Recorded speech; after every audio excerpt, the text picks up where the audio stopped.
ಮದ್ವೆ ಗಂಡು ಮದ್ವೆ ಹೆಣ್ಣು ಬಂದ್ ಕೂತ್ಕೊಳ್ಳಿಮ್ಮ. ಈ ಹಸೆಮಣೆ ಕೊಡಿಮ್ಮ.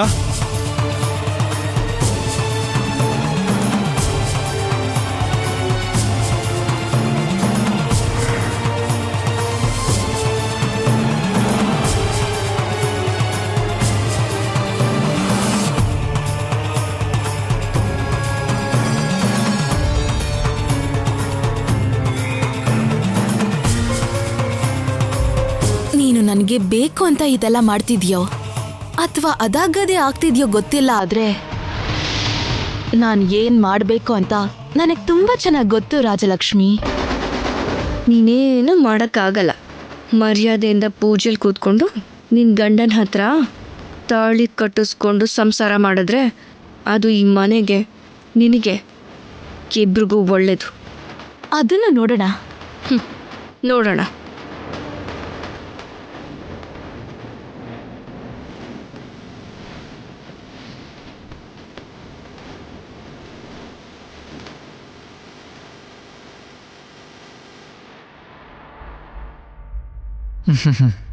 ಜಾಸ್ತಿ ಆಡ್ಬೇಡ, ಸಾಯಿಸ್ಬಿಡ್ತೀನಿ. ನಾಟಕ ಮಾಡಲೇಬೇಕು ತಾನೇ? ನಿನ್ ಬಾಯಿ ಮುಚ್ಚು, ಡೌಟ್ ಬರುತ್ತೆ. ನಿನ್ನಿಷ್ಟ. ನಿಮ್ಮ ತಮ್ಮ ನಾದ್ನಿ ಮದುವೆ ಮಾಡ್ಕೊಳ್ತಾ ಇದ್ದಾರೆ, ಸ್ವಲ್ಪ ನಗರಿ. ರಾಜಿ, ನನಗೆ ಅವ್ರ ಮೇಲೆ ಕೋಪ ಇದ್ರು ನೀನು ಮಾಡ್ತಾ ಇರೋ ಕೆಲಸ ಖುಷಿ ಇದೆ. ಕಡೆ ಪಕ್ಷ ಈ ರೀತಿಯಾದರೂ ಮತ್ತೆ ಅವ್ರ ಮದುವೆ ನೋಡ್ಬೋದು. ನನ್ ಚಿಕ್ಕ ಸೊಸೆ ಸೀರೆ ಉಟ್ಕೊಂಡ್ರೆ ಎಷ್ಟು ಚೆನ್ನಾಗಿ ಕಾಣಿಸ್ತಾಳ ಗೊತ್ತಾ? ದೊಡ್ಡ ಸೊಸೆಗೆ ಏನ್ ಕಡಿಮೆ ಆಗಿದೆ? ಲಕ್ಷ್ಮೀ ದೇವಿ ತರ ಇದ್ದಾಳೆ. ಒಬ್ರು ಲಕ್ಷ್ಮಿಯಾಗೆ, ಇನ್ನೊಬ್ರು ಪಾರ್ವತಿ ದೇವಿಯಾಗಿದ್ದಾರೆ. ನೋಡಿ, ಇಬ್ರು ಸೇರಿ ಅಮ್ಮನವ್ರ ಮೇಲೆ ಹೂಗಳನ್ನ ಹಾಕಿ. ಓಂ ಲಕ್ಷ್ಮೀಂ ಕ್ಷೇರ ಸಮುದ್ರರಾಜತನಯಾಂ ಶ್ರೀರಂಗದಾಮೇಶ್ವರೀಂ ದಾಸೀಭೂತ ಸಮಸ್ತ ದೇವವನಿತಾಂ ಲೋಕೈಕದೀಪಾಂಕುರಾಂ ಶ್ರೀಮನ್ಮಂದಕಟಾಕ್ಷಲಬ್ಧ ವಿಭವ ಬ್ರಹ್ಮೇಂದ್ರ ಗಂಗಾಧರಾಂ ತ್ವಾಂ ತ್ರೈಲೋಕ್ಯ ಕುಟುಂಬಿನೀಂ ಸರಸಿಜಾಂ ವಂದೇ ಮುಕುಂದ ಪ್ರಿಯಾಂ. ಅಮ್ಮ, ಈ ಮಂಗಳಸೂತ್ರನ ಎಲ್ರಿಗೂ ತೋರಿಸಿ ಎಲ್ರೂ ಆಶೀರ್ವಾದನ ತಗೊಳ್ಳಿ.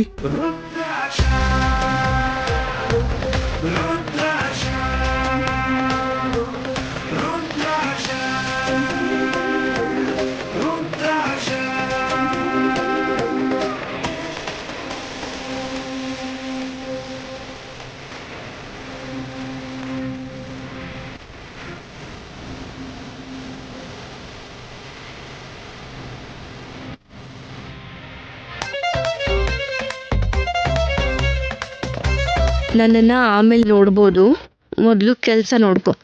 ಅದು ನಿನ್ನ ಆರೋಗ್ಯಕ್ಕೆ, ಈ ಮನೆಗೆ, ಎರಡಕ್ಕೂ ಒಳ್ಳೇದು.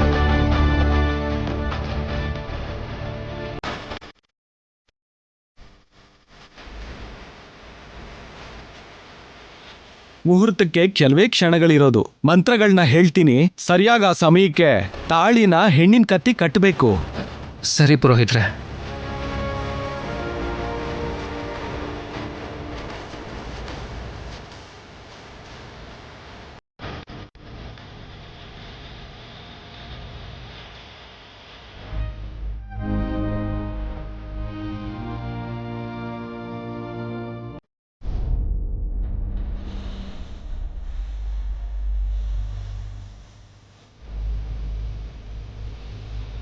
ನೋಡಿದ್ರ ಅದ್ಕೆ ಎಲ್ಲಿ ಸ್ವಿಚ್ ಹಾಕಿದ್ರೆ ಎಲ್ಲಿ ಲೈಟ್ ಬರುತ್ತೆ ಅಂತ ಚೆನ್ನಾಗೇ ತಿಳ್ಕೊಂಡಿದ್ದಾರೆ.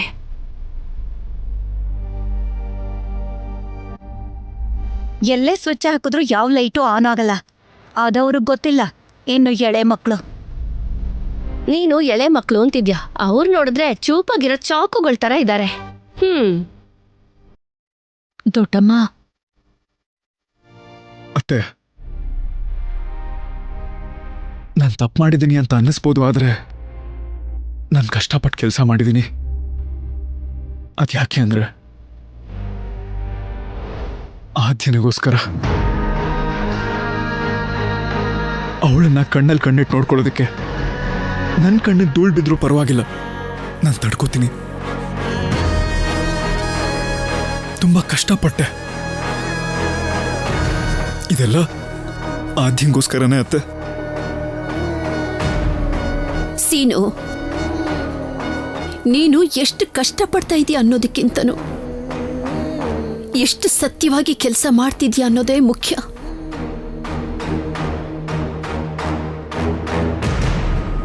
ಗಂಡನ ಪ್ರೀತಿಸೋ ಯಾವ ಹೆಂಡತಿ ಆದ್ರೂ ಕೂಡ ನನಗೆ ಬಂಗ್ಲೆ ಬೇಕು, ವಜ್ರ ವೈಡೂರ್ಯ ಬೇಕು ಅಂತ ಕೇಳೋದಿಲ್ಲ. ಏನಿರುತ್ತೋ ಅದರಲ್ಲೇ ತೃಪ್ತಿಯಾಗಿರ್ತಾಳೆ. ಆ ಶ್ರೀರಾಮ ರಾಜ್ಯನೇ ಬೇಡ ಅಂತ ಉಟ್ಟು ಬಟ್ಟೆಲೆ ವನವಾಸಕ್ಕೆ ಹೋಗ್ತೀನಿ ಅಂತ ಹೊರಟು ನಿಂತಾಗ ಸೀತಮ್ಮ ಶ್ರೀರಾಮನ ಹೆಜ್ಜೆ ಜೊತೆ ಹೆಜ್ಜೆ ಹಾಕದ್ಲೇ ಹೊರತು ಯಾವತ್ತೂ ಕೂಡ ನಾನು ಜನಕ ಮಹಾರಾಜನ ಮಗಳು ಅಂತ ಆಗ್ಲಿ, ನನ್ನನ್ನು ತುಂಬಾ ಮುದ್ದಾಗಿ ಬೆಳೆಸಿದ್ದಾರೆ ಅಂತ ಆಗ್ಲಿ, ಆಡಂಬರವಾಗಿ ವೈಭವವಾಗಿ ಬದುಕಿದ್ದೀನಿ ಅಂತಾಗ್ಲಿ ಯಾವತ್ತೂ ಅನ್ಕೊಂಡ್ಲಿಲ್ಲ. ತನ್ನ ಪ್ರಾಣನಾಥನಿಗೋಸ್ಕರ ಊರಿನ ದಾಟಿದ್ಲು, ಊರಿನ ಗಡಿನ ದಾಟಿದ್ಲು. ಕಾಲಿಗೆ ಮುಳ್ಳು ಚುಚ್ಚುತ್ತಾ ಇದ್ರು ಕೂಡ ಗಮನಿಸ್ದೆ ರಾಮನ್ ಜೊತೆನೇ ಹೋದ್ಲು. ಅವನಿದ್ದ ಕುಟೀರನೇ ತನ್ನ ಅರಮನೆ ಅಂತ ಅಂದ್ಕೊಂಡ್ಲು. ಆ ಕಾರಣದಿಂದನೇ ಅವರಿಬ್ಬರನ್ನ ಇವತ್ತಿಗೂ ಕೂಡ ಆದರ್ಶ ದಂಪತಿಗಳು ಅಂತ ಹೇಳ್ತಾರೆ. ಅಯ್ಯೋ, ಪುರಾಣ ಅರ್ಥ ಮಾಡಿಸ್ತಾ ಇದ್ದಾರೆ. ಯಾವ ಹೆಂಡತಿ ಆದ್ರೂ ಕೂಡ ತನ್ನ ಗಂಡನ ನೀನ್ ಯಾಕೆ ಹೀಗ್ ಮಾಡ್ತಿದ್ಯಾ ಅಂತ ಕೇಳೋದಿಲ್ಲಪ್ಪ. ಯಾಕೆ ಅಂದ್ರೆ ಅವಳಿಗೆ ಗಂಡನ ಮೇಲಿರೋ ಗೌರವ ಅದು.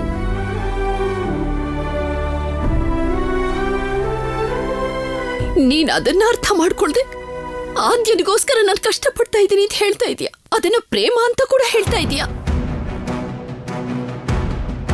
ನೀನ್ ಅವಳನ್ನ ಎಷ್ಟು ಪ್ರೀತಿಸ್ತೀಯೋ ಅದೇ ರೀತಿ ನಿನ್ನ ತಂದೆ ತಾಯಿ ಕೂಡ ನಿನ್ನ ಚಿಕ್ಕ ಮಗುನಿಂದ ಹಿಡಿದು ನಿನ್ನ ಹೆಂಡತಿಗೆ ನಿನ್ನನ್ನು ಒಪ್ಸೋವರೆಗೂ ಕೂಡ ತುಂಬಾನೇ ಪ್ರೀತಿಸ್ತಾರೆ ಕಣೋ.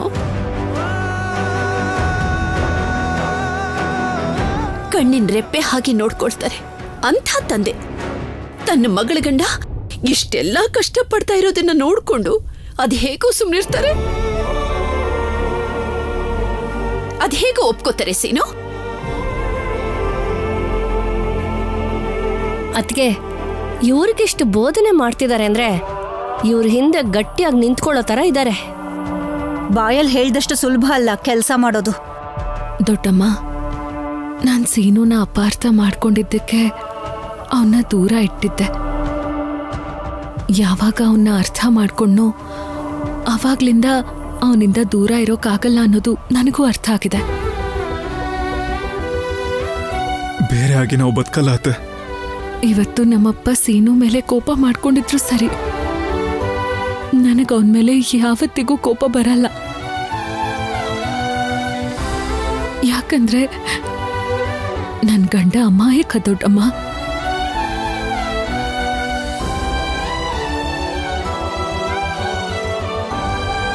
ಯಾರೋ ಬಂದು ಗಾಳಿಯಲ್ಲಿ ಮೆಟ್ಲನ್ನ ಕಟ್ಟಿ ದುಬೈಗೆ ಹೋಗಿ ಸಂಪಾದನೆ ಮಾಡ್ಕೋಬಹುದು ಅಂತ ಹೇಳಿದ್ರೆ ಅದು ನಿಜ ಅಂತ ನಂಬೋಷ್ಟು ಅಮಾಯಕ ಇವನು. ನೋಡಿದ್ರ ಅಕ್ಕ, ಅವನ ಅಮಾಯಕ ಆಗಿರೋದಕ್ಕೆ ಅವಳು ಅವನನ್ನ ತನ್ನ ಬೆರಳಲ್ಲಿ ಆಟ ಆಡಿಸ್ತಾ ಇರೋದು. ವೆಂಕಟ್ರಾವ್ ಮಾವ ಹೇಳಿದ್ರು ಅಂತ ಕುಡಿದ್ರೆ ಹೆಂಡತಿನ ವಶಪಡಿಸ್ಕೋಬಹುದು ಅಂತ ನಂಬೋಷ್ಟು ಎಳೆ ಮಗುವಿನ ಮನ್ಸ ಒಂದು.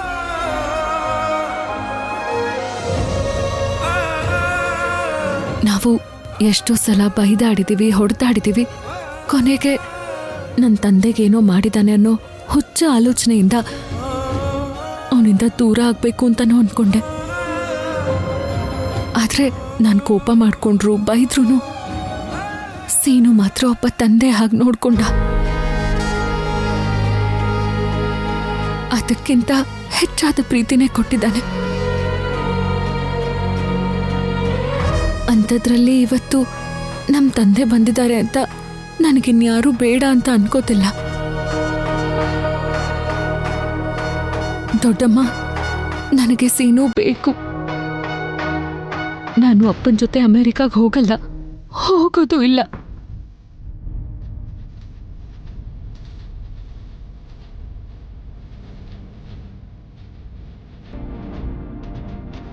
ಹೇಗ್ ಹೋಗಲ್ಲ ಅಂತ ನಾನು ನೋಡ್ತೀನಿ. ಕಿಶೋರ್ ಮಾವ ಹಠದಿಂದ ಆದ್ಯನೇನಾದ್ರೂ ಕರ್ಕೊಂಡು ಹೋದ್ರೆ ಸೀತಾ ಮಾತೆಗೋಸ್ಕರ ಶ್ರೀರಾಮ ಒಂದೇ ಒಂದು ಸಮುದ್ರ ದಾಟಿದ್ರು. ಆದರೆ ನಾನು ಆದ್ಯನಿಗೋಸ್ಕರ ಸಪ್ತ ಸಾಗರನೂ ದಾಟ್ತೀನಿ. ಅಷ್ಟೇ ಅಲ್ಲ, ಅವಳನ್ನ ಬಿಟ್ಟು ನಾನೊಂದು ಕ್ಷಣನೂ ಇರಲ್ಲ.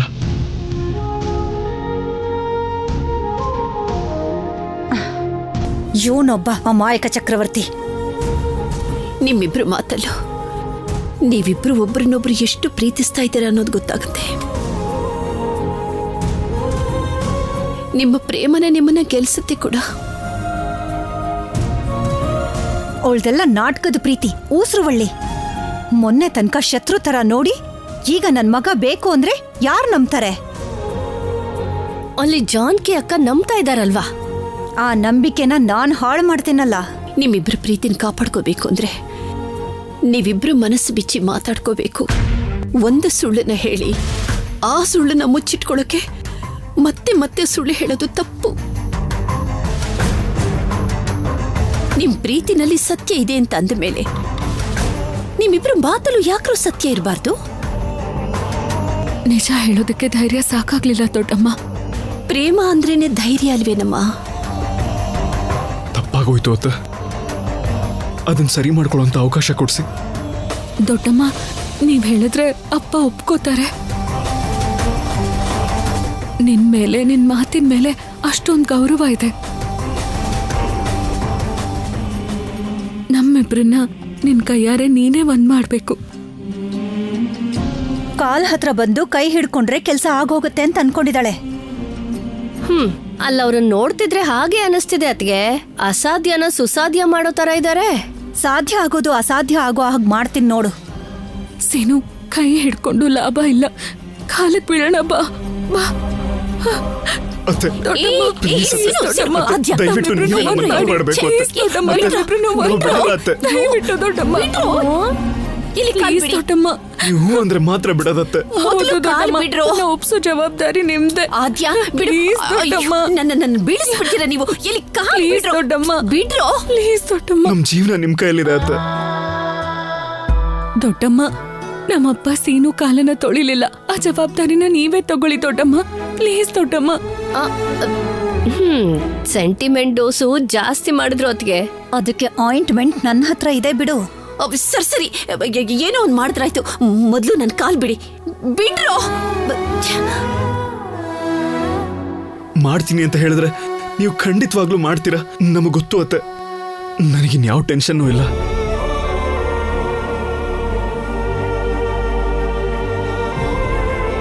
ದೊಡ್ಡಮ್ಮ, ನಮಗಿನ್ನೇನೂ ಭಯ ಇಲ್ಲ. Thank you. ನೋಡಿ, ಜಾನ್ ಕಕ್ಕನ್ ಮನ್ಸು ಬೆಣ್ಣೆ ತರ ಅಂತ ಇವತ್ತು ಮತ್ತೆ ಪ್ರೂವ್ ಆಯ್ತು. ನೀನ್ ನನ್ನ ಹೆದರ್ಸ್ಬೇಡ ಪಾರ್ವತಿ. ಅತ್ಗೆ ಏನ್ ಮಾಡ್ತಾಳೆ? ಅಲ್ಲಿ ನನ್ನ ಅಣ್ಣ ಇದ್ದಾನೆ. ಅವನು ಒಪ್ಸೋದು ಅಷ್ಟು ಸುಲಭದ ಕೆಲ್ಸ ಅಲ್ಲ.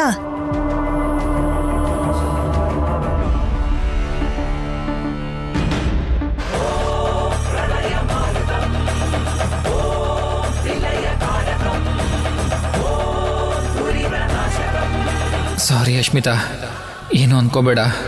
ನೀನು ಕೂಡ ಏನೂ ಹೇಳ್ತಾ ಇಲ್ಲ. ನನಗೇನು ಮಾಡಬೇಕು ಅಂತ ಗೊತ್ತಾಗ್ತಿಲ್ಲ. ಆದರೆ ನಾನು 3 ಗಂಟೆ ಹಾಕೋದಿಲ್ಲ, 2 ಗಂಟೆ ಹಾಕ್ತೀನಿ. ನೀನೇನು ಬೇಜಾರು ಮಾಡ್ಕೋಬೇಡ. ಇವ್ರ ಮದ್ವೆ ನಾನು ನೋಡೋಕ್ಕಾಗಲಿಲ್ಲ ಅಂದ್ರು, ಈ ರೀತಿನಾದರೂ ಇವ್ರ ಮದ್ವೆ ನೋಡೋ ಭಾಗ್ಯ ನನಗೆ ಸಿಕ್ತು. ಅಮ್ಮನವ್ರ ದಯೆಯಿಂದ ಯಾವ ವಿಘ್ನನೂ ಇಲ್ಲದೆ ನಡೆದ್ರೆ ಚೆನ್ನಾಗಿರುತ್ತೆ.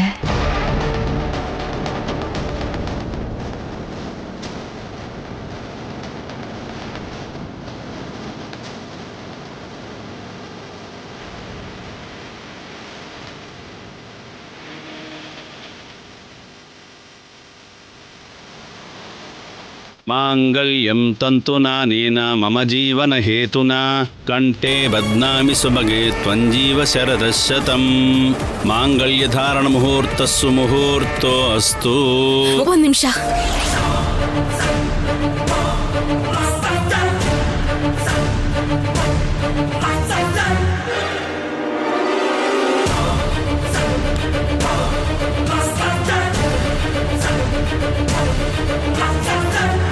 ಏನಾಯ್ತಮ್ಮ? ಯಾಕೆ ನಿಲ್ಸಿ ಅಂದೆ?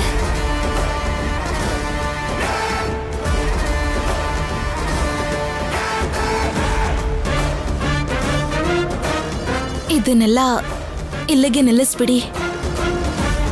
ಅದೇ ಯಾಕೆ ನಿಲ್ಸಿ ಅಂತ ಇದ್ಯಾ? ಏನೂ ಇಲ್ಲ. ಏನು ಇಲ್ಲ ಅಂದ್ರೆ ಹೇಗೆ? ಏನಾಯ್ತು ಅಂತ ಗೊತ್ತಾಗ್ಬೇಕಲ್ವಾ? ಅಯ್ಯೋ ರಾಜಿ, ನಿನಗೆ ಹೇಗೆ ಹೇಳಿ? ಏನೋ ಒಂದು ಹೇಳು. ಅದು ನೀನ್ ಹೇಗೆ ಹೇಳಿದ್ರು ನಂಗೆ ಅರ್ಥ ಆಗುತ್ತೆ. ನೀನ್ ಹೇಳು. ನನಗೆ ಪ್ರಾಬ್ಲಮ್ ಬಂತು. ಪ್ರಾಬ್ಲಮ್ ಅಂದ್ರೆ? Ladies problem.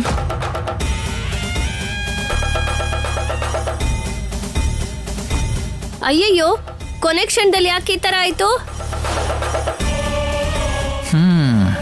Super timing Ashmita. ಇವಾಗ ಇದನ್ ಮಾಡೋದು ಸರಿ ಅಲ್ಲ. ಇವತ್ ನಿಲ್ಸೋಣ ಅತ್ತೆ. ನಿಜಾನೇ, ಬೇಡ ಬಿಡಿ. ಮುಟ್ಟಾದಾಗ ಕೊರಳಿಗೆ ಮಾಂಗಲ್ಯ ಕಟ್ಟೋದು ಅಶುಭ. ಇವತ್ತಾಗಿಲ್ಲ ಅಂದ್ರೆ ಇನ್ನು 5-6 ದಿನ ಆದ್ಮೇಲೆ ತಲೆಗೆ ಸ್ನಾನ ಮಾಡ್ಕೊಂಡು ಆಮೇಲೆ ಮುಹೂರ್ತ ಇಟ್ಕೊಳ್ಳಿ.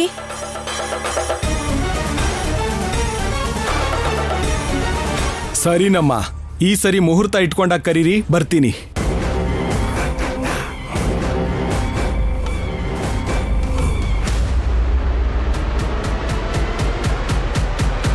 ಸಾರಿ ರಾಜಲಕ್ಷ್ಮಿ, ಪಾಪ ನೀನು ನಮಗೋಸ್ಕರ ಈ ಶಾಸ್ತ್ರ ನಡಿಬೇಕು ಅಂತ ಕಷ್ಟಪಟ್ಟು ಇದನ್ನೆಲ್ಲ ಡೆಕೋರೇಟ್ ಮಾಡಿದೆ.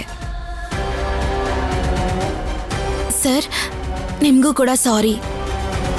ನೀವೂ ರಾಜಿ ಜೊತೆ ಸೇರಿ ತುಂಬ ಕಷ್ಟಪಟ್ರಿ. ಪರವಾಗಿಲ್ಲ, ಅರ್ಥ ಆಗುತ್ತೆ.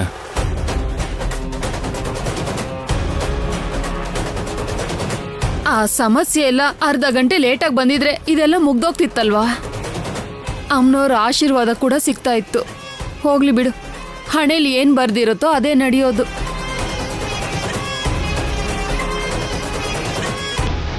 ಬರೆಯೋದಲ್ಲ, ಇದನ್ನ ನಾನೇ ಸ್ಕೆಚ್ ಮಾಡಿರೋದು.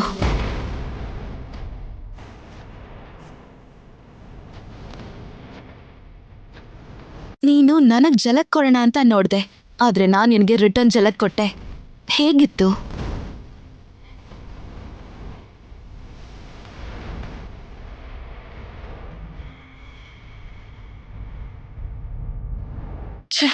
ಕಡೆಗೂ ಪ್ಲೇಟ್ ಬದಲಾಯಿಸ್ಬಿಡ್ಲು. 5 ಡೇಸ್ವರೆಗೂ ವೆಯ್ಟ್ ಮಾಡೋದು ಕಷ್ಟ. ಇವತ್ತೇ ಇವಳು ಕೊಬ್ಬನ್ನು ಇಳಿಸೋ ಹಾಗೆ ಸರಿಯಾಗಿ ಇವಳಿಗೆ ಬುದ್ಧಿ ಕಲಿಸ್ಬೇಕು. ಮಾಡ್ತೀನಿ.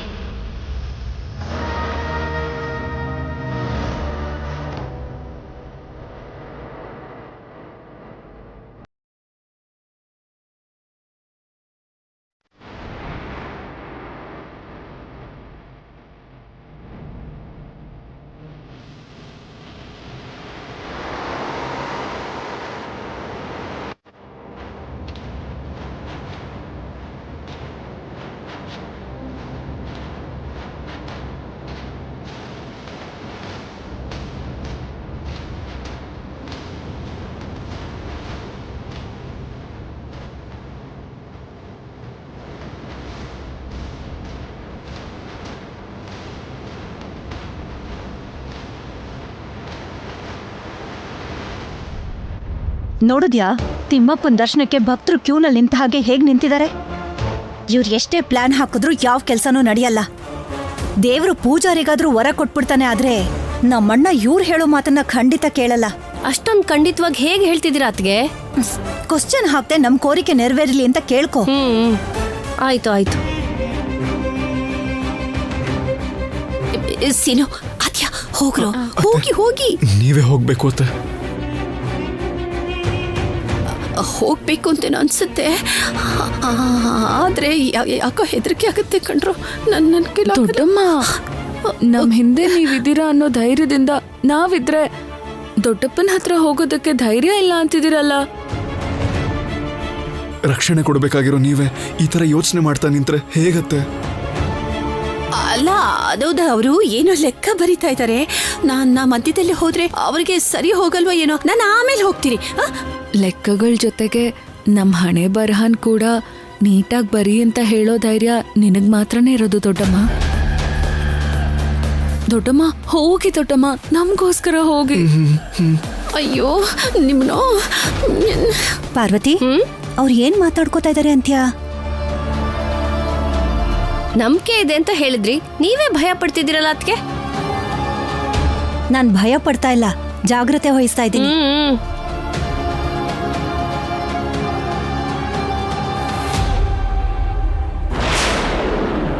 ಬನ್ನಿ.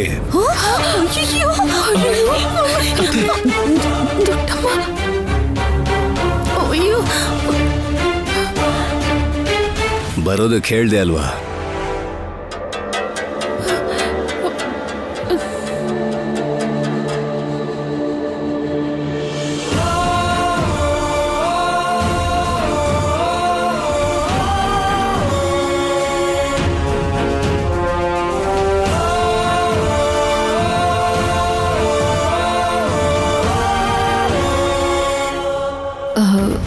ದೊಡ್ಡಮ್ಮ, ನೀನೇ ಹೇಳು. ಸೀನು ಹೇಳು. ಹೇಳಿ. ದೊಡ್ಡಮ್ಮ, ಇಲ್ಲ ನೀನ್ ಹೇಳು. ಹೇಳಿ. ಏನೂ ಇಲ್ಲ ರೀ. ಏನೂ ಇಲ್ಲ ಅಂತ ನಿನ್ ಮಾತು ಹೇಳ್ತಿದೆ. ಏನೋ ಇದೆ ಅಂತ ನಿಮ್ ಮೂವರನ್ನು ನೋಡ್ತಿದ್ರೆ ಗೊತ್ತಾಗ್ತಿದೆ. ಏನ್ ವಿಷಯ ಹೇಳಿ.